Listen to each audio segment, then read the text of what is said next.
Reel बनावे वाली सावन में रोपी है धान। अब रील बनावे वाली सावन में रोपी है धान। अब रील बनावे वाली सावन में रोपी है धान। अब रील बनावे वाली सावन में रोपी है धान। दिन भर जरई गाड़ी के लई है मेकअप के सामान। दिन भर जरई गाड़ी के लई है मेकअप के सामान।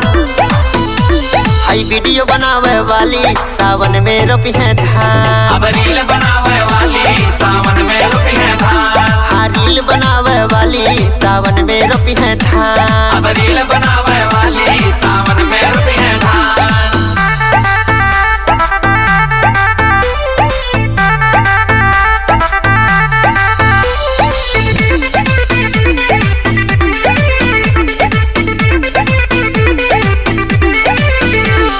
लगा के फिल्टर इंस्टा पे चेहरा खूब चमकावे।